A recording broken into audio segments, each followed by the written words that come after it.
نے بات کی تھی پولیٹیکل اکانومی کے اوپر، پولیٹیکل اکانومی آف پاکستان، تو مجھے صرف آپ لوگوں کی تھوڑی دیر توجہ چاہیے. تو میں چاہوں گا کہ میں چیزیں جلدی وائنڈ اپ کروں. تو آپ توجہ سے سنیں گے. جی آپ توجہ سے سنیں گے. تو ویسے میں اونچا بولتا ہوں لیکن آج میرا گلا خراب ہے تھوڑا سا. انشاءاللہ لیکن آواز آخر تک جائے گی. سب سے پہلی یہ چیز ہے کہ جو پولیٹیکل اکانومی ہے، پولیٹیکل اکانومی کس چیز کا نام ہے، اور ہم آج کا جو میرا اپنا ٹاپک ہے کہ جو کیپٹلزم ہے اس کے یہاں ڈیولپمنٹ کس کو کہتے ہیں، اور سوشلزم یا سوشلزم جو پلینڈ اکانومی ہے اس کے یہاں ڈیولپمنٹ کس کو کہتے ہیں. ان دو میں بنیادی فرق کیا ہے. ہم لوگ جب بھی کسی چیز کا تجزیہ کرتے ہیں تو ہم تجزیہ جس بنیاد پہ کرتے ہیں یا اس کا انالیسس کرتے ہیں، تو جو لینس ہم استعمال کرتے ہیں وہ مارکسزم کی لینس ہے. اور مارکسزم کی لینس کو دیکھ کے تو جب ہماری سوسائٹی میں جو کچھ ہو رہا ہے ہم اس کا جائزہ لیتے ہیں، تو ہم پولیٹیکل اکانومی کا جو پریمس ہے اس کو ہم یوز کرتے ہیں. پولیٹیکل اکانومی ہے کیا؟ پولیٹیکل اکانومی بیسیکلی ویلتھ اور پاور کا جو انٹر پلے ہے اس کو پولیٹیکل اکانومی کہتے ہیں. کہ سوسائٹی میں وہ لوگ جو جن کے پاس دولت ہے وہ اپنی دولت کو استعمال کر کے طاقت کیسے حاصل کرتے ہیں، یا جو طاقتور ہیں وہ طاقت کو استعمال کر کے دولت کیسے حاصل کرتے ہیں. طاقت اور دولت کا جو انٹر پلے ہے اس کو پولیٹیکل اکانومی کہا جاتا ہے. سامراج نے کام یہ کیا کہ نالج کو کمپارٹمنٹلائز کیا کہ جب ہم بات کریں اکانومی کی تو پولیٹکس کو ذہن سے نکال دیں. جب پولیٹکس کی بات کریں تو اکانومی کو آپ ذہن سے نکال دیں. پولیٹکس اور اکانومی 1930 سے پہلے، 1930 سے پہلے کبھی بھی جب اکانومی کی بات کی جاتی تھی تو اس کو اکانومی نہیں کہا جاتا تھا، اس کو پولیٹیکل اکانومی کہا جاتا تھا. کہ جب بھی کوئی سیاسی فیصلہ کیا جائے گا، کسی ملک پہ حملہ کیا جائے گا، کسی ملک پہ قبضہ کیا جائے گا، تو وہ اکنامک انٹرسٹ کے لیے قبضہ کیا جائے گا، اکنامک انٹرسٹ کے لیے جنگ کی جاتی ہے. یہ جو جنگ دو ملکوں میں ہوتی ہے تو ان کو جو نام دیا جاتا ہے وہ سارے فیک اور جھوٹے نام ہوتے ہیں. مثال کے طور پہ امریکہ نے عراق پہ حملہ کیا تو اس نے کہا کہ عراق کے پاس جو بیولوجیکل ویپنز ہیں ان سے دنیا کے امن کو بہت خطرہ ہے، تو دنیا میں امن و امان برقرار رکھنے کے لیے ضروری ہے کہ عراق پہ حملہ کیا جائے. کسی جگہ کہتا ہے وہاں ڈیموکریسی ہوئی ہے تو اٹیک کرنا چاہیے. کبھی کہتا ہے کہ بیسک ہیومن رائٹس وائلیٹ ہو رہے ہیں تو اٹیک کرنا چاہیے. تو یہ سارے جو نام استعمال کیے جاتے ہیں یہ اصل مقصد نہیں ہوتا. اصل مقصد اس ملک پہ قبضہ کرنا اور اکنامک ریسورسز کی لوٹ ہوتا ہے. اب جب ہم بات کرتے ہیں کہ جو کیپٹلزم ہے تو اس کے ہاں ڈیولپمنٹ کا بہت زیادہ ڈول پیٹا جاتا ہے ہر وقت کہ دیکھیے اس ملک میں ڈیولپمنٹ نہیں ہے تو اس ملک میں ڈیولپمنٹ ہے، جرمنی میں ڈیولپمنٹ ہے، فرانس میں ڈیولپمنٹ ہے، امریکہ میں ڈیولپمنٹ ہے، یو کے میں ہے، فلاں جگہ پہ ہے، فلاں جگہ پہ. تو اس کے برعکس کیوبا میں ڈیولپمنٹ کم ہے، نارتھ کوریا میں ڈیولپمنٹ کم ہے. روس اور چائنا کی جب پہلے بات کی جاتی تھی تبھی کی جاتی تھی، اور روس اور چائنا ان کو ٹارگیٹ کیا جاتا ہے کہ وہاں پہ ڈیولپمنٹ اس طرح کی نہیں ہے، ہیومن رائٹس کی وائلیشن بہت زیادہ ہے. تو یہ ڈور پیٹا جاتا ہے. ہم جائزہ لیں گے کہ سوشلسٹ ڈیولپمنٹ کیا ہے اور اس کے مقابلے میں جو کیپٹلسٹ ڈیولپمنٹ ہے وہ کیا چیز ہے.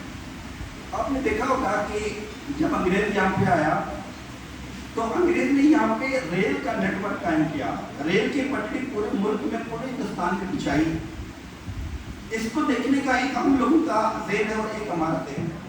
ہم لوگ یہ کہتے ہیں کہ یہ جو اس نے پٹری بچھائی تو یہ لوگوں کی جو سفری سہولیات ہے ان کو وہاں پہنچانے کے لیے ریل کی پٹڑی ہر جگہ بچھائی. ہم کہتے ہیں ایسا نہیں ہے، یہ غلط ہے.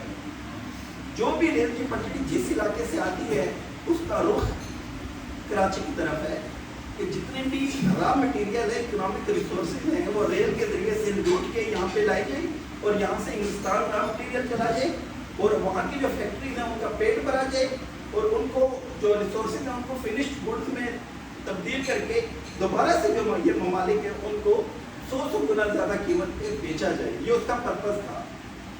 لائک وائز ایک گاؤں ہے وہاں پہ سڑک نہیں ہے. جہاں پہ سڑک نہیں ہوگی تو وہاں پہ ملٹی نیشنل کمپنی کا پروڈکٹ پہنچ نہیں سکتا، وہ پہلے جا کے تو لوگوں کو دیتے نہیں ہیں، تو وہ ہر جگہ پہ کہے گا کہ سڑک بہت ضروری ہے ہر جگہ پہ، اور اس سڑک کے اوپر ملٹی نیشنل کمپنیز کے پروڈکٹس چلے جائیں گے، وہاں جو لوکل پروڈکشن ہے وہ ختم ہو جائے گی، اس کو انفیریئر بنا دیا جائے گا، اس کے راستے میں رکاوٹ کھڑی کی جائے گی۔ جس جگہ پہ بھینسوں کا کوئی باڑا ہے، ڈیری فارم ہے، تو کہا جائے گا کہ اس سے اسمیل آتی ہے اور شہریوں کی زندگی کو خطرہ ہے، بہت سی بیماریاں پھیل سکتی ہیں، تو ان کو شہر سے باہر نکالا جائے۔ جب شہریوں کو بیماریوں سے بچانے کے لیے بھینسوں کو شہر سے باہر نکالا جائے گا، تو مقصد کیا ہے کہ ملٹی نیشنل کمپنیز اور ملک کے جو بڑے سرمایہ دار ہیں، ان کی جو دودھ بنانے والی جو ٹی وائٹنر ہے، اس کی مارکیٹ کو پھیلایا جائے۔ تو ہم لوگ جب کسی بھی چیز کا جائزہ لیں گے تو ہم جائزہ لیتے ہوئے یہ دیکھیں گے کہ جو کام ہو رہا ہے اس کا اکنامک بینیفٹ کس کو ہے، سمپل از دیٹ۔ اچھا، ایک دو مثالیں میں اور دینا چاہتا ہوں کہ کیپٹلزم میں پولیٹیکل اکانومی کے ریفرنس میں ایک تھیوری ہے، اس کو بروکن ونڈو فیلیسی کہا جاتا ہے۔ بروکن ونڈو فیلیسی یہ ہے کہ یہ جو کھڑکی ہے، تو کھڑکی بنانے والے جو سرمایہ دار ہیں ان کی کھڑکی بکے گی کیسے؟ وہ بکے گی اس طرح کہ جب اس بنی ہوئی کھڑکی کو ہم توڑ دیں گے، جب توڑیں گے تو اس کی ڈیمانڈ پیدا ہوگی، تو لوگ پھر کھڑکیاں خرید کے لگائیں گے۔ لائک وائز عراق کو، لیبیا کو، افغانستان کو، باقی ملکوں کو امریکہ نے تباہ کیا۔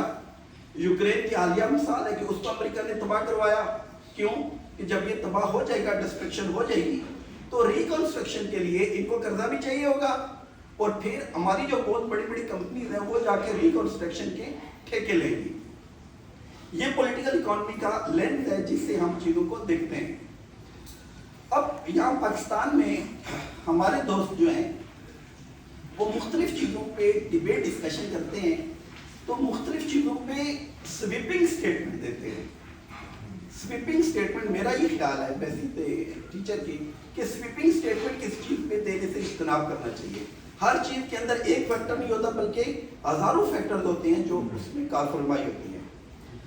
جب کیپٹلزم کی بات کی جاتی ہے تو سائنس کو جوڑا جاتا ہے کیپٹلزم کے ساتھ، حالانکہ سائنس کا کیپٹلزم کے ساتھ کوئی تعلق نہیں ہے۔ کون سا سائنسدان تھا جو بہت بڑا عالمی سرمایہ دار تھا جس نے ملکوں پہ قبضہ کیا، ملکوں پہ چڑھائی کی، اس کے ریسورسز کو لوٹا؟ ایسا تو کوئی بھی نہیں تھا سائنسدان۔ جتنے لوگوں نے بھی علمی کام کیے ہیں کسی بھی انسانی زندگی کے شعبے میں، ان میں سے کوئی بھی ایسا نہیں تھا کہ جو بڑا سرمایہ دار تھا اور سامراج کا ساتھی تھا۔ تو اس کا مطلب ہے کہ جو علم ہے، جو سائنس ہے، جو فلسفہ ہے، جس کو عام طور پہ جدت کہا جاتا ہے، تو جدت کا کیپٹلزم کے ساتھ کوئی تعلق نہیں ہے۔ کیپٹلزم کہتے ہیں کس کو ہے؟ بالکل سمپل الفاظ میں کہ جو اکنامک ریسورسز جس کسی ملک میں پائے جا رہے ہیں، ان اکنامک ریسورسز کے اوپر جو ملکیت ہے وہ چند کمپنیز کی ہونی چاہیے، اس کا نام ہے کیپٹلزم۔ اس کے ساتھ دوسرا نقطہ نظر ہے وہ یہ ہے کہ جتنے اکنامک ریسورسز جس ملک میں پیدا ہو رہے ہیں، ان تمام اکنامک ریسورسز کے اوپر اس علاقے پہ رہنے والے لوگوں کا بلا امتیاز رنگ، نسل، مذہب حق موجود ہے۔ اس حق کے اوپر کمپرومائز نہیں کیا جا سکتا، اس لیے جتنے اکنامک ریسورسز ہیں وہ کولیکٹیو اونرشپ میں دیے جائیں گے۔ جب کولیکٹیو اونرشپ میں دیے جائیں گے تو اس کے لیے جو اپریٹس استعمال کیا جاتا ہے وہ پرولتاری اسٹیٹ کا یا پرولتاری ریاست کا اپریٹس یوز کیا جاتا ہے کہ جب اسٹیٹ کے پاس ہوں گے تو اس کا مطلب ہے کہ لوگوں کی جو کولیکٹیو اونرشپ ہے، تمام وسائل ان کے پاس ہیں۔ گیس نکلتی ہے تو یہ بھی ہے کہ جس جاگیردار کی زمین سے نکلتی ہے وہ جاگیردار اس کو استعمال کرے اور باقی نہ کرے، یا اس کی رائلٹی وہ جاگیردار کھاتا رہے، ایسا نہیں ہے۔ اس علاقے کے تمام لوگ بلا امتیاز رنگ، نسل، مذہب، آپ کو گورنمنٹ نے کھیت دیا ہوا ہے تو وہ کھیت آپ کی ملکیت نہیں ہے، آپ کے پاس کھیت حق کے انتفاع کے لیے ہے۔ جب تک آپ کھیتی باڑی کرتے رہیں گے تو وہ کھیت آپ کے پاس ہوگا، لیکن آپ نے کھیتی باڑی چھوڑ دی ہے، وہ کھیت آپ سے واپس لے لیا جائے گا، کیونکہ جو اکنامک ریسورس ہے اس کے اوپر آپ کی اونرشپ نہیں ہے، بلکہ آپ کو حق کے انتفاع کے لیے، یعنی کام کرنے کے لیے وہ چیز دی جاتی ہے۔ اور آپ کا کھیت ہے تو گورنمنٹ نے آپ کو دیا ہوگا کھیتی باڑی کے لیے، وہاں سے تیل نکلنا شروع ہو گئے. آپ کہیں یہ کھیت میرا ہے، قطعاً نہیں. جو اکنامک ریسورس ہے اس کے اوپر کسی انڈیویجول کی ملکیت نہیں ہے، بلکہ کولیکٹیو اونرشپ ہے. اس علاقے کے رہنے والے لوگ تمام اس کی اونرشپ اس کے پاس ہونا چاہیے. اچھا، ایک اور بات ہے اس کے ساتھ بڑی امپورٹنٹ ہے، وہ یہ ہے کہ ہمارے یہاں جب کیپٹلزم کی ہم بات کرتے ہیں تو کیپٹلزم کے ساتھ جیسے میں نے آپ کو کہا کہ سائنس کو جوڑ دیا جاتا ہے، علم کو جوڑ دیا جاتا ہے. سائنس اور علم کا کیپٹلزم کے ساتھ یا ماڈرنٹی کا جدت کا کیپٹلزم کے ساتھ کوئی تعلق نہیں ہے. وہ تو تمام کے تمام وہ لوگ جو اجتماعی سوچ رکھنے والے تھے، ان کی علمی کاوش کی وجہ سے سائنس آگے بڑھی، علم آگے بڑھا. آپ مجھے بتائیں آج پوری دنیا میں جتنے بھی صاحب علم لوگ ہیں، صاحب علم لوگ، وہ تمام کے تمام وہ لوگ ہیں جن کا تعلق عوامی طبقے کے ساتھ ہے، عوام کے ساتھ ہے. سرمایہ دار یہ کرے گا کہ جو سائنسدان اپنی زندگی دے کے خون جلا کے ایک سائنسی ایجاد کرے گا، پنکھا ایجاد کرے گا، تو سرمایہ دار یہ کرے گا کہ اس ایجاد کے اوپر قبضہ کر کے، بندے نے تو ایجاد کی تھی تاکہ لوگوں کی زندگی میں آسانی پیدا ہو، تو جو سرمایہ دار ہے یا سرمایہ دار ریاست ہے وہ اس ایجاد کے اوپر قبضہ کر کے اس کو لوگوں کو ایکسپلائٹیشن کا ذریعہ بنا دے گا اور لوگوں کو ایکسپلائٹ کرنا شروع کر دے گا. اب ہم اس سائنسدان کو گالیاں دینا شروع کریں گے جس نے پنکھا بنایا تھا کیونکہ اس کے لیے ایکسپلائٹیشن ہے، تو میرے خیال میں یہ نامناسب بات ہے. اگلی بات یہ کہ جب ہم کیپٹلزم کی بات کرتے ہیں، میں چاہ رہا ہوں کہ کیپٹلزم کا تھوڑا سا مزید اس کو کھولیں. کیپٹلزم کی بات کی جاتی ہے تو عام طور پہ جو مارکیٹ اکانومی ہے، تو مارکیٹ اکانومی کو کہا جاتا ہے کہ یہ کیپٹلزم غلط ہے. فری مارکیٹ اکانومی کیپٹلزم یا مارکیٹ اکانومی کیپٹلزم نہیں ہے. مارکیٹ اکانومی ہے کیا؟ مارکیٹ اکانومی یہ ہے کہ جو مائکرو اکنامک ایشوز ہے، مائکرو اکنامک ایشوز، کس چیز کی ڈیمانڈ ہے. شادیب نے جو شرٹ پہنی ہوئی ہے تو یہ چاہ رہے ہیں کہ یہ شرٹ میں ایک اور شرٹ پہننا چاہتا ہوں، اس کے میں ایک ہے کہ کوئی نئی اس طرح کی شرٹ وہ نہیں آئے گی. اب کس طرح کی شرٹ ہونی چاہیے؟ گورنمنٹ کو ناٹ پلان کہ اس طرح کی شرٹ ہوگی اور اس طرح کی نہیں ہوگی. لوگوں کی ڈیمانڈ کس طرح کی ہوگی یہ لوگ خود ڈیسائڈ کریں گے، یہ مارکیٹ خود ڈیسائڈ کرے گی. گورنمنٹ کیا کرے گی؟ گورنمنٹ آپ کو یہ نہیں کہے گی شلوار پہنو پینٹ شرٹ نہ پہنو یا پینٹ شرٹ پہنو شلوار نہ پہنو. یہ مارکیٹ اکانومی کی وہ چیزیں ہیں کہ جو مارکیٹ نے خود ڈیسائڈ کرنا ہے، یہ گورنمنٹ نہیں کرے گی. گورنمنٹ کیا کرے گی؟ گورنمنٹ کا کام کیا رہ جائے گا؟ گورنمنٹ یہ کہے گی کہ جو اکنامک ریسورسز ہیں ان تمام تر اکنامک ریسورسز کے اوپر اس ملک میں رہنے والے تمام لوگوں کا بلا اختیار رنگ سر مطلب حق ہے. اور یہ نہیں کہا جاتا جیسے سرمایہ دار ریاست کیا کرتی ہے، وہ یہ کہتی ہے کہ دیکھیں ہم نے آئین میں لکھا ہوا ہے کہ سب کو برابر حقوق حاصل ہے. سوال یہ ہے کہ اکنامک ریسورسز کو اکنامک ریسورس سے استفادہ کرنے کا آپ نے سب کو برابر حق تو دے دیا، لیکن کیا تمام کے پاس اس اکنامک ریسورس سے فائدہ حاصل کرنے کے برابر مواقع ہیں یا نہیں ہیں؟ ایک بندے کو آپ نے گلا گاڑی پہ بٹھا دیا ہے، دوسرے کو آپ نے فراری پہ بٹھا دیا ہے، تو کہتے ہیں کہ ریس لگاؤ کون آگے چلا جائے گا. تو دیکھا جائے گا کہ اکنامک ریسورس سے فائدہ حاصل کرنے کے جو آپ نے حقوق دیے ہیں وہ حقوق سب لوگوں کے پاس ہیں یا نہیں ہیں. صرف زبانی بات پہ کہ آئین میں لکھا ہوا ہے تمام حقوق برابر ہیں، یہ چیز نہ کافی ہے. جب ہم یہ کہتے ہیں کہ اکنامک ریسورس سے تمام لوگوں کو فائدہ حاصل کرنا ہے اور مارکیٹ اکانومی جو ہے وہ خود اپنے ٹرینڈ سیٹ کرتی ہے، اب گورنمنٹ کیا کرے گی؟ یہ تو ہے کہ مارکیٹ کے اندر ایک حسد بسل ہو رہی ہے، مارکیٹ کے اندر اپنی حرکیات ہے، کس چیز کی ڈیمانڈ کم ہو رہی ہے، کس چیز کی ڈیمانڈ زیادہ ہو رہی ہے. گرمیاں ہیں تو پنکھے کی ڈیمانڈ بڑھ جائے گی، اے سی کی ڈیمانڈ بڑھ جائے گی، گرمی سے ریلیٹڈ چیز کی ڈیمانڈ بڑھے گی. یہ گورنمنٹ ڈیسائیڈ نہیں کرے گی کہ آپ اس کی ڈیمانڈ بڑھا دو، یہ لوگ ڈیسائیڈ کرتے ہیں. کس چیز کی ڈیمانڈ کم ہے؟ سردی کا موسم ہے تو اے سی اور پنکھے کی ڈیمانڈ کولر کی کم ہو جائے گی. تو یہ ڈیسائیڈ کرنا لوگوں کا کام ہے کہ اس وقت اس چیز کی ضرورت نہیں ہے. اب لوگ یہ کہتے ہیں کہ مارکیٹ اکانومی کو کہتے ہیں یہ کیپٹلزم ہے، اور وہ کر کے تو مارکیٹ اکانومی کے اندر جتنی حاصل بسل ہوتی ہے سب کو کیپٹلزم کے کھاتے میں ڈال دیتی ہیں. اب اس کے ساتھ جو فری مارکیٹ اکانومی ہے، فری مارکیٹ اکانومی کیا ہے؟ فری مارکیٹ اکانومی یہ ہے کہ اس ملک میں جتنے بھی اکنامک ریسورسز ہیں، معاشی مسائل ہیں، ان تمام معاشی مسائل کی جو ملکیت ہے وہ چند کمپنیوں کو دے دی جائے کہ فری مارکیٹ اکانومی ہے، اور وہ کمپنیاں ڈی ریگولیٹڈ ہوں گی۔ ریگولیشن اور ڈی ریگولیشن کیا ہے؟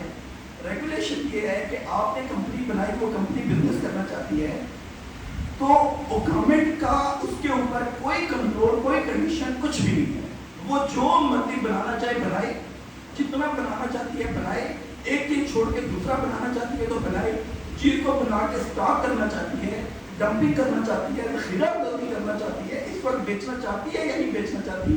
یہاں پہ دوائیوں کی ایک فیکٹری ہے، دوائیوں کے ڈھیر لگے ہوئے ہیں، لوگ سامنے مر رہے ہیں، ان کو دوائیاں نہیں مل رہی، تو وہ کہہ رہی ہے میرا فیصلہ ہے کہ میں دوائیوں کو ایکسپورٹ میں نے کرنا ہے۔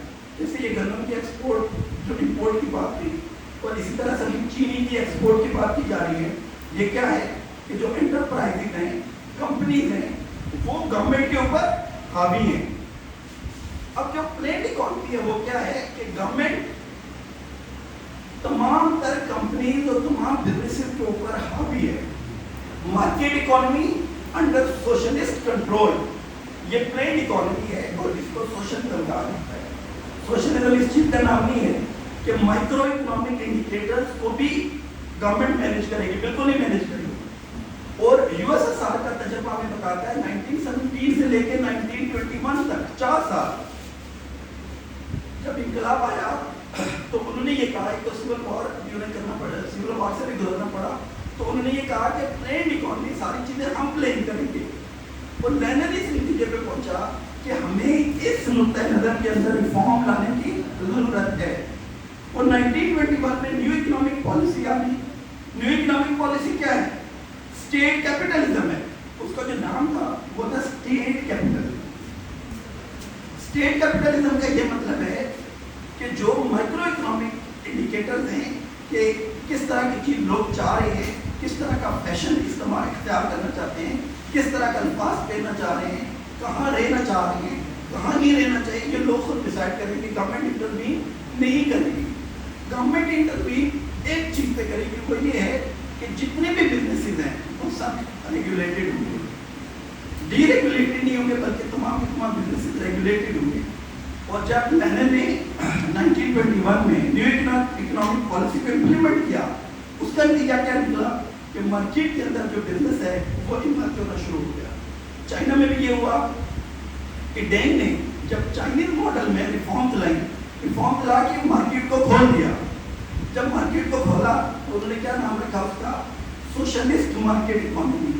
سوشلسٹ مارکیٹ اکانومی، اس کا مطلب یہ تھا کہ یہ پوری جو اسٹیٹ ہے، یہ مارکیٹ جو ہے وہ مارکیٹ فورسز آزاد ہیں لیکن سوشلسٹ کنٹرول میں ہے، اسٹیٹ ان کو ریگولیٹ کرے گی۔ نتیجہ یہ نکلا کہ آج چائنا میں کوئی بھی چائنا کا پہاڑ، چائنا کی زمین کسی فرد واحد کے ملکیت میں نہیں ہے۔ جتنے بھی اکنامک ریسورسز ہیں جہاں سے اجتماعی مفاد کی چیزیں ہیں وہ سب کے ساتھ گورنمنٹ کنٹرول میں ہے۔ ویپنری کی صنعت ہے، اسلحہ بنانے کی، کوئی کسی کمپنی کو یہ اختیار نہیں ہے کہ وہ ویپن بنائے، 100% گورنمنٹ کے کنٹرول میں۔ اگر وہاں سے جو ریسورسز نکل رہے ہیں، تیل گیس اگر ہے ان کے پاس اس طرح کی ریسورسز ہے تو 100% گورنمنٹ کے کنٹرول میں۔ وہ کون سی چیزیں ہیں جو گورنمنٹ کے کنٹرول میں نہیں ہیں؟ وہ انٹرپرائز جو مائکرو اکنامک کو ڈیل کرتی ہیں وہ آزاد ہے، اور جو میکرو اکنامکس کو ڈیل کرتی ہیں وہ گورنمنٹ کے کنٹرول میں۔ اب میکرو اکنامکس کیا کس چیز کا نام ہے؟ ان امپلائمنٹ یا امپلائمنٹ، اس کو گورنمنٹ کو ڈیل کرے گی، ٹھیک ہے۔ لائک وائز ایجوکیشن ہے، گورنمنٹ اس کو خود ڈیل کرے گی۔ ہیلتھ کیئر فیسلٹیز ہیں، گورنمنٹ اس کو خود ڈیل کرے گی۔ جو بیسک لوگوں کی ضروریات ہوتی ہیں، تو بیسک ضروریات کو اگر انٹرپرائز کے ریمو کرنے پہ چھوڑ دیا جائے تو کیا کریں گے؟ وہ یہ کریں گے کہ ایک فرد واحد کی اگر فیکٹری ہے دوائیاں بنانے کی، دل کی دوائی بنا رہا ہے تو وہ کیا چاہے گا کہ اس کی دوائیاں زیادہ بکیں یا کم بکیں؟ زیادہ بکیں۔ تو زیادہ دوائیاں بکنے کے لیے بیماریاں ختم ہونا ضروری ہے یا بیماریوں کا بڑھنا ضروری ہے؟ بڑھنا ضروری ہے۔ تو وہ کیا کرے گا کہ دل کی دوائی بناتے ہوئے اس کا جو فارماکوپیا ہے اس میں گردے فیل ہونے کی جو سائڈ افیکٹ ہے وہ ڈال دے گا، کیونکہ میری فیکٹری ایک دل کی دوائی بناتی ہے، دوسرا گردوں کی دوائی بناتی ہے، تو اگر جو دل والی دوائی کھائے گا تو اس کے گردے فیل ہوں گے، تو میری گردوں والی دوائی بھی کھائے گا، تو گردوں والی اگر کوئی کھائے گا تو اس کا دل کا پرابلم ہوگا تاکہ وہ بھی دوائی کھائے. تو اس طرح سے پورا ایک جال بچھایا جاتا ہے تاکہ لوگوں کو ایکسپلائٹ کیا جا سکے. اب جو سوشلزم ہے، سوشلسٹ ماڈل، وہ اس میں تمام تر، دیکھیے بڑی امپورٹنٹ چیز ہے، یہ سب سے امپورٹنٹ بات یہ میں نقطہ بیان کر رہا ہوں کہ سوشلسٹ ماڈل میں optimal utilisation of human and economic resources ہوتا ہے. جتنے بھی ہیومن ریسورسز ہیں، آج کل تو ہیومن ریسورس کو تو سمجھا ہی نہیں جاتا نا، جب بھی ریسورسز کی بات کی جاتی ہے تو اس کا کیا مطلب لیا جاتا ہے؟ دولت. وہ کہتے ہیں کہ یہ ریسورس ہے، انسان کو تو ریسورس سمجھا نہیں جاتا. حالانکہ چیئرمین ماؤ نے کہا تھا کہ a man is a producer first and consumer then. کوئی بھی بندہ ہے پہلے پروڈیوسر ہے بعد میں کنزیومر ہے. اب ہیومن ریسورسز کو آپٹیملی آپ کیسے یوٹیلائز کر سکتے ہیں؟ آپٹیملی ایسے یوٹیلائز کریں گے کہ تمام لوگوں کو بلا امتیاز آپ امپلائمنٹ دیں گے، کام دیں گے. تمام لوگوں کو بلا امتیاز ان کی خوراک کی ضرورت، ان کی تعلیم کی ضرورت، وہ فن سیکھنا چاہتے ہیں تو یہ ضرورت آپ پوری کریں گے. اب یہ تمام لوگوں کو بلا امتیاز ان کی ضروریات کو پوری کرے گا. پرائیویٹ کمپنیز کریں گی، کرتا نہیں کرتی، وہ تو اپنے جو ملازمین ہیں ان کی ضروریات کو پورا نہیں کرتی. تو پھر کیا ہوگا؟ پلین اکانومی میں یہ گورنمنٹ کی ذمہ داری ہے. یاد رکھیں وہ گورنمنٹ نہ آپ کو تعلیم دیتی ہے، جو آپ کو نہ روزگار دیتی ہے، جو نہ آپ کو دوائیاں مفت دیتی ہے، جو نہ آپ کو پروٹیکشن دیتی ہے. اپنے پرائیویٹ اسپتال سے علاج کرانا ہے، اپنے تحفظ کے لیے پرائیویٹ سیکورٹی گارڈ رکھنے ہیں، اپنے بچوں کی تعلیم کے لیے اپنے پلاٹ اور گھر آپ کو بیچنا پڑتے ہیں. تو کیا ایسی ریاست کے پاس حق ہے کہ وہ ہم سے 1 روپیہ بھی ٹیکس کا مطالبہ کرے؟ قتل نہیں کر سکتی. تو جو گورنمنٹ ٹیکس لیتی ہے وہ ٹیکس کس چیز کا ہے؟ کہ لوگوں سے ٹیکس لے کے جو نیشنل انجیکٹر ہے وہاں پہ پیسہ آ گیا اور وہ استعمال کہاں ہوگا؟ بلا امتیاز رنگ نسل تک تمام لوگوں کی جو بنیادی ضروریات ہے ان کی فلفلمنٹ کے اوپر. صرف اور صرف سوشلسٹ ماڈل میں ہیومن ریسورس کو آپٹیملی یوٹیلائز کیا جائے گا، یعنی اس سے جتنا استفادہ کر سکتے ہیں. انسان کی ذہنی صلاحیت کو، جسمانی صلاحیت کو بروئے کار لایا جائے گا. تو ایک ملک میں 10 لاکھ لوگ رہتے ہیں، تو سرمایہ دار کا فائدہ اس میں ہے کہ بے روزگاری زیادہ ہو. جب بے روزگاری زیادہ ہوگی تو سرمایہ دار کو کم تنخواہ پہ لوگ ملیں گے، سیلری کم دینی پڑے گی، ان کو جو باقی فیسلٹیز ہیں وہ کم دینی پڑے گی. یہی وجہ ہے کہ جب بے روزگاری کم تھی تو ایک بندہ جاتا تھا کسی کمپنی میں جاب کے لیے تو وہ کہتا تھا کہ مجھے تنخواہ اتنی چاہیے، مجھے علاج فری چاہیے، مجھے فری گھر چاہیے، میرے بچوں کی تعلیم چاہیے، یہ چاہیے. آج بتائیں کہ کوئی مزدور جاتا ہے وہ ہاتھ چھوڑ کے کہتا ہے کہ مجھے اتنی تنخواہ دے دیں، میں روٹی کھاتا رہوں زندہ رہوں. تو سرمایہ دار تو یہ چاہے گا کہ ان امپلائمنٹ زیادہ ہو. اب اس کو کاؤنٹر کرنے کے لیے جو پلین اکانومی ہے، پلین اکانومی یہ چاہے گی کہ اس حال میں بیٹھے ہوئے اگر 20 لوگ ہیں تو 20 کے 20 ہمارے لیے برابر امپورٹنٹ ہے. تو 20 کے 20 لوگوں کی جو صلاحیتیں ہیں جو قدرت نے ان کو دی ہیں، تو ان سے ہم آپٹیملی یعنی مکمل طور پہ کیسے استفادہ کر سکتے ہیں، اس کے لیے یہ ہے کہ 20 کے 20 لوگوں کو کام پہ لگایا جائے گا. جب 20 کے 20 کو کام پہ لگانا ہے اور کسی کے پاس پیسے ہیں یا نہیں، یہ سب کو لگانا ہے، تو پھر کیا کرے گی کہ گورنمنٹ اسٹیٹ لیول کے اوپر جو بڑے بڑے اکنامک جو منصوبے ہیں ان کو شروع کرے گی. آج چائنا میں دیکھیں، میں اس سے پہلے ایک کامنٹ کرنا چاہوں گا. نیشنلائزیشن جو بھٹو صاحب کے دور میں یہاں پہ کہا جاتا ہے نیشنلائزیشن فیل ہوگی، تو چائنا میں آپ کا پڑوسی ملک ہے، وہاں پہ 73% جو کمپنیز ہیں وہ پبلک کنٹرول میں، گورنمنٹ کے کنٹرول میں. تمام بڑی بڑی کمپنیاں سب کے سب گورنمنٹ کنٹرول میں. تو وہ کیسے کامیاب ہو رہا ہے؟ نارتھ کوریا وہ کیسے کامیاب ہو رہا ہے؟ کیوبا کیسے کامیاب ہو رہا ہے؟ USSR کی 1921 سے لے کے 45 تک 25 سال کے اندر گورنمنٹ کنٹرول میں اس قدر زیادہ ترقی ہوئی، لوہے کی صنعت میں اس قدر ترقی ہوئی، دیگر انڈسٹری میں اتنی زیادہ ترقی ہوئی کہ یورپ کے 200 سال کی جو ترقی تھی اس کو اس نے پیچھے چھوڑ دیا. وہاں جو ترقی یورپ میں ہوئی تھی وہ تو پرائیویٹ انٹرپرینیور نے کی تھی، جس کو ترقی کہا جاتا ہے وہ کہتے ہیں. اور یہاں پہ پبلک سیکٹر نے اتنی زیادہ ترقی کی کہ 25 سال میں 200 سال کے سے وہ آگے نکل گئے. تو اس لیے نیشنلائزیشن وہ بری نہیں ہے. کوشچن از کہ جو نیشنلائزیشن کرنے والے لوگ ہیں کیا وہ باشعور ہیں، کیا وہ واقعی انقلابی ہیں، کیا وہ تن من دھن کی قربانی دے سکتے ہیں عوام کے لیے، کیا وہ اپنے ذاتی فائدے کے اوپر اجتماعی فائدے کو ہمیشہ فوقیت دیں گے، کیا وہ اپنے ذاتی فائدے کو بھول جائیں گے؟ ایسے لوگ اگر بھٹو کو بھی میسر ہوتے ہیں تو بھٹو کی جو نیشنلائزیشن ہے وہ بھی کامیاب ہوتی، اس میں ناکامی کی کوئی بات نہیں ہے. لیکن بھٹو کی نیشنلائزیشن میں ساتھ آس پاس جو لوگ تھے سارے وہ تھے جو لوگوں کو پرچیاں دینا شروع ہو گئے کہ یہ میرا رشتہ دار ہے، اس کو ایک من چینی دے دو، باقی کسی کو چینی نہیں دینی، یہ کرنا ہے وہ کرنا ہے. فیکٹریاں چلا کے انہوں نے الگ الگ کام شروع کر دیے. تو ایک نیشنلائزیشن ہے کہ جو کیپٹلزم کے اندر آپ اختیار کرتے ہیں وہ کبھی بھی کامیاب نہیں ہوگی. ایک نیشنلائزیشن یہ ہے کہ غلط نظام کو آپ جڑوں سے اکھاڑ کے اپنی انقلابی پارٹی کے بنیاد کے اوپر کرتے ہیں، وہ آج تک کہیں بھی ناکام نہیں ہوئی. وہ آج تک کامیاب نہیں جہاں تک اختیار کی گئی ہے. اس میں ہوتا یہ ہے جب نیشنلائزیشن کرتے ہیں آپ، اب میں پلینڈ اکانومی کے اوپر ہی رہوں گا اور یہ اس کے ساتھ جڑی ہوئی چیز ہے. تو اس میں یہ ہوتا ہے کہ ہم 20 لوگ ایک فیکٹری میں کام کر رہے ہیں، سرمایہ داری نظام میں وہ فیکٹری کا مالک میں ہوں، آپ 19 میرے ملازم ہیں. فیکٹری نے 1 کروڑ روپیہ مہینے کا کمایا، 90 لاکھ روپیہ میں اپنی جیب میں ڈالوں گا، 10 لاکھ میں آپ سب کو دوں گا کہ آپ تقسیم کریں. میں یہ چاہتا ہوں کہ میں پورا کروڑ اپنی جیب میں ڈالوں، لیکن سوچ ہی رہا ہوں کہ اگر ان کو میں نے کھانے کے لیے کچھ نہیں دیا تو یہ تو زندہ ہی رہیں گے.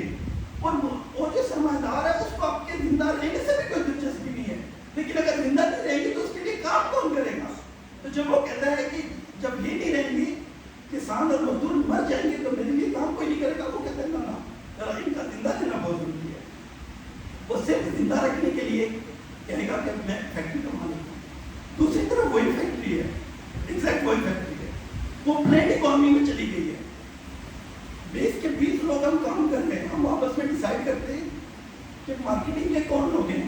یہ دو کہتے ہیں کہ ہم کو مارکیٹنگ جانتے ہیں، مینجمنٹ کی کون ہے یہ کہتے ہیں، مشین کو آپریٹ کرنا کون جانتا ہے، کہتے ہیں یہ جانتا ہے. 20 کے 20 لوگ مل کے ایک فیکٹری چلا رہے ہیں. اس فیکٹری نے ایک مہینے میں 1 کروڑ روپیہ کمایا ہے. وہ کروڑ کا کروڑ روپیہ ہم 20 لوگوں میں تقسیم ہو جائے گا تو ہر بندے کی جو منتھلی انکم ہے وہ 5 لاکھ روپیہ بن جائے گا. تو پھر وہ پیسہ جو ایک سرمایہ دار کی جیب میں جا رہا تھا جاگیردار کی جیب میں جاتا ہے وہ ہم سب میں ڈیوائڈ ہوگا. تو آپ بتائیں کہ ہم زیادہ دل لگا کے کام کریں گے یا 20 اور 30 ہزار روپیہ یا 50 ہزار روپیہ تنخواہ دیتے ہوئے ہم زیادہ دل لگا کے کام کریں گے. جب ہمیں 5 لاکھ ملے گا تو پوری دن جو ہے ہماری کام کے اوپر ہوگی. پلینڈ اکانومی اس چیز کا نام ہے. اچھا پھر آگے بات، آج کل سب سے بڑا فراڈ ہے. وہ فراڈ یہ ہے پر کیپٹا انکم کس ملک میں کتنی ہے. لعنت پہ جو پر کیپٹا انکم کو پر کیپٹا انکم کس جھوٹ اور فراڈ کا نام ہے. وہ اس چیز کا نام ہے کہ میرے پاس 1 کروڑ روپیہ ہے، آپ سب کے پاس ملا کے 1 لاکھ روپیہ ہے، تو 1 crore plus 1 lakh divided by 20 تو آئے گا 5.5 لاکھ یا 5 لاکھ روپیہ. تو اعداد و شمار میں یہ کہا جائے گا کہ ہر بندے کی انکم 5 لاکھ ہے. جھوٹ ہے کہ نہیں ہے؟ پر کیپٹا انکم کیا ہے کہ جو جتنی بھی اکنامک آؤٹ پٹ ہوئی ہے اس کو آبادی کے اوپر تقسیم کر لو. G D P divided by population per capita income. میں لعنت پہ جو ہے پر کیپٹا انکم کو، یہاں پہ لوگ بھوکے مر رہے ہیں اور آپ کہہ رہے ہو کہ 5 لاکھ روپے ان کی آمدنی ہے. لوگ خودکشیاں کر رہے ہیں، آپ کہہ رہے ہو 10 لاکھ روپیہ بندے کی آمدنی ہے. کدھر ہے آمدنی؟ وہ کہاں گئی ہے؟ اعداد و شمار کے گورے قدر میں ڈالا جاتا ہے. جہاں پہ سرمایہ داری نظام ہو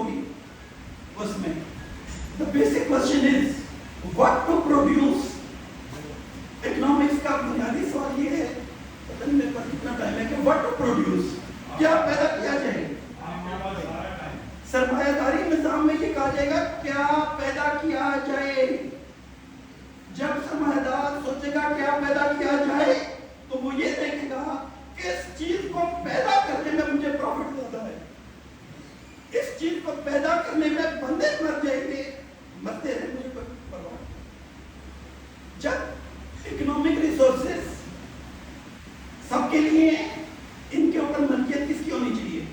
سب کی ہونی چاہیے نا. تو جب یہ سوشلزم کے اندر سوال کیا جائے گا کہ واٹ ٹو پروڈیوس, وہ ریگولیٹ کرے گا کہ شادیب صاحب آپ صرف چینی پیدا کریں گے. یہ نہیں ہے کہ کل چینی چھوڑ کے آپ اور کوئی چیز پیدا کرنا شروع کریں. آپ نے چاول کی صنعت لگانی ہے, آپ نے کپڑا بنانا ہے, آپ نے یہ چیز بنانی ہے, آپ نے یہ چیز بنانی ہے, یہ ریگولیشن ہے. ٹھیک ہے, تو what to produce ڈیسائیڈ کرے گی گورنمنٹ, اور گورنمنٹ کس چیز کو بنیاد بنا کے ڈیسائیڈ کرے گی کہ لوگوں کی ضروریات بدری کے احسن کیسے پوری کی جا سکتی ہیں, اور ان کا جو اسٹینڈرڈ آف لیونگ ہے وہ کیسے انہانس کر سکتے ہیں. تو یہ what to produce for whom to produce, کہ جو پروڈکشن ہو رہی ہے وہ کس کے لیے ہے. اگر ایسی پروڈکشن, میں پروڈکشن کر رہا ہوں کسی چیز کی جو سوسائٹی کے 2% لوگوں کے لیے تو قابل خرید ہے, باقی لوگ خرید نہیں سکتے, تو ان 98% کو کیا ضرورت ہے اس پروڈکشن کی جو 2% کے لیے میں بنا رہا ہوں. تو جب پلیٹ اکانومی ہوگی تو فار ہوم ٹو پروڈیوس, وہ کہے گا سب کے لیے.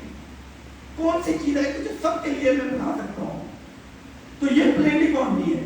پھر اگلی بات جو سب سے زیادہ امپورٹنٹ ہے وہ یہ ہے کہ جو ایک ہوتی ہے نجی ملکیت, یہ بھی بڑی امپورٹنٹ بات ہے, اس میں بھی ہم لوگ زیادہ کنفیوژن اسٹارٹ ہوتے ہیں. ایک ہے نجی ملکیت, ایک ہے ذاتی ملکیت. نجی ملکیت اور چیز ہے, ذاتی ملکیت اور چیز ہے. ذاتی ملکیت یہ ہے یہ کپڑے میں نے پہنے ہیں, یہ میری ذاتی ملکیت ہے. جو نیچے گاڑی کھڑی ہے یہ میری ذاتی ملکیت ہے. ٹھیک ہے نا, ان کا تعلق میری بنیادی ضروریات کے ساتھ ہے. تو نجی ملکیت تو اکنامک ریسورسز کی ہوتی ہے. سوشلزم میں نجی ملکیت کا کوئی تصور نہیں ہے. نجی ملکیت اکنامک ریسورسز کی ہے, مٹی کی ہے, زمین کی ہے, لینڈ کی ہے. لینڈ میں کوئی نہیں ہے, ذاتی ملکیت نہیں ہے, کوئی نجی ملکیت نہیں ہے. وہ سب کے ساتھ گورنمنٹ کی ملکیت میں ہوگی اور آپ کو اور مجھے استعمال کے لیے دیا جائے گا. آگے بات آ گئی کہ اگر کوئی فیکٹری ہے تو فیکٹری لگی ہوئی ہے, اس میں بہت سے لوگ کام کرتے ہیں, وہ ان کی کولیکٹیو اونرشپ میں ہوگی. اور میں کہہ رہا تھا کہ جب ہم کہتے ہیں کہ یہ لوگوں کی ملکیت ہے تو یہ تو ایک ویگ بات ہو جاتی ہے, لوگوں کی ملکیت میں کیسے ہوگی. تو لوگوں کی ملکیت کا جو تصور ہے وہ اکثر سائل ہوگا پروتاری ڈکٹیٹرشپ کی شکل میں. جب ہم کہتے ہیں کہ پلیٹ اکانومی میں سوشلزم میں پروتاری عمریت ہوتی ہے, جان اسٹوارٹ مل ہے وہ کہتے ہیں کہ وہ یہ جو کہتے ہیں کہ پروتاریوں کی عمریت ہے تو یہ تو ٹیرنی آف دی میجورٹی ہے, یہ تو جو میجورٹی ہے ان کا ظلم ہے. جب یہ لفظ کہا جاتا ہے ڈکٹیٹرشپ آف دا پرولٹیریٹس, تو یہ لفظ جس کے جواب میں آیا ہے اس کا ذکر نہیں کیا جاتا. بھائی ایک اور بات تھی جس کے جواب میں ہم کہتے ہیں ڈکٹیٹرشپ آف دا پرولٹیریٹس, وہ بات کیا تھی؟ وہ بات تھی dictatorship of the bourgeoisie, dictatorship of the bourgeoisie. ہم نے کہا, کارل مارکس نے کہا کہ ہم ڈکٹیٹرشپ آف دا برجوازی کو ختم کریں گے اور ڈکٹیٹرشپ آف دا پرولٹیریٹس کو قائم کریں گے. جب کہتے ہیں ڈکٹیٹرشپ کا لفظ, اس کا مطلب یہ ہے اس طبقے کی حکومت میں دوسرا کوئی طبقہ پیدا نہیں ہوگا, اگر ہے ود پیسج آف ٹائم ہم اس کو ختم کریں گے. اگر کہیں سوشلسٹ مارکیٹ اکانومی ہے وہ ہمارے لیے آئیڈیل نہیں ہے, ہمارے لیے آئیڈیل سوشلسٹ ماڈل ہے. تو ہم سوشلسٹ مارکیٹ اکانومی والے ملک کا جائزہ اس بات میں لیں گے کہ جو جو وقت گزر رہا ہے وہ سوشلزم کی طرف جا رہا ہے یا کیپٹلزم کی طرف جا رہا ہے. اس کی جو بڑی بڑی کمپنیز ہیں وہ گورنمنٹ کنٹرول میں زیادہ آتی جا رہی ہے یا گورنمنٹ کنٹرول کم ہو کے پرائیویٹائزیشن کی طرف زیادہ جا رہی ہے. اگر پرائیویٹائزیشن کی طرف زیادہ جا رہی ہے, چاہے کوئی ملک بھی ہے, ہم کہیں گے یہ کیپٹلزم کی طرف مارچ کر رہا ہے. جیسے ہمارے یہاں چائنا کے حوالے سے جو تجزیہ کیا جاتا ہے تو اپنی بڑاس نکالنے کے لیے سویپنگ اسٹیٹمنٹ دے دی جاتی ہے. میں وہی کہہ رہا تھا کہ جو بھی باشعور آدمی ہوتا ہے وہ سویپنگ اسٹیٹمنٹ بہت کم دیتا ہے, کبھی کبھار زندگی میں دے دی تو دے دی. کہ چائنا میں سرمایہ داری آ گئی ہے, چائنا میں سرمایہ داری کی طرح ہے. تو کہتے ہیں جی کہ مارکیٹ اکانومی ہے. تو سوال یہ ہے کہ مارکیٹ اکانومی تو سرمایہ داری نہیں ہے, وہ تو فری مارکیٹ اکانومی سرمایہ داری ہے. اچھا, چائنا میں جو چیئرمین جو ڈینگ تھا, تو ڈینگ نے جو ریفارم لائی تھی وہ ڈینگ کی فرد واحد کی ریفارم نہیں تھی, جو کمیونسٹ پارٹی آف چائنا کی اپنی ریفارمز تھی. انہوں نے یہ کہا کہ مارکیٹ کو مینیج کرنے کے لیے ہم نے مائکرو اکنامک ایشوز کو پلینڈ اکانومی میں جوڑا ہوا ہے, جو ہمیں چھوڑنا پڑے گا. میں آپ کے پڑھا تھا کیوبا کے اندر بھی انہوں نے کہا کہ جو مائکرو اکنامک انڈیکیٹر ہیں ان کو پلینڈ اکانومی یا گورنمنٹ کنٹرول سے ہٹانا پڑے گا. مارکیٹ خود مینیج کرے گی کہ کس طرح کی نئی نئی چیزیں ان کو چاہیے. ہمارا گورنمنٹ کا کام ہے ریگولیٹ کرنا کہ کوئی کسی کو ایکسپلائٹ نہ کرے. آج چائنا کی جو کمیونسٹ پارٹی ہے وہ ہر اجلاس میں کہتی ہے کہ اس دفعہ ہم نے 1.5% پرائیویٹ انٹرپرینیورز کو پبلک میں شامل کیا ہے, تو اگلے 3 سال کے بعد ہمارا ٹارگیٹ ہے کہ ہم 4% پہ لے جائیں گے اور 2030 میں ہم چائنا کو سوشلسٹ اسٹیٹ بنائیں گے. تو جب میں آج کہتا ہوں کہ چائنا میں سرمایہ داریت ہے, تو میں لوگوں کو یہ میسیج دیتا ہوں کہ سوشلزم اپلیکیبل نہیں ہے, اینڈ آف ہسٹری ہے. بیکاز چائنا میں سوشلزم آیا, ختم ہو گیا, کیپٹلزم آ گیا.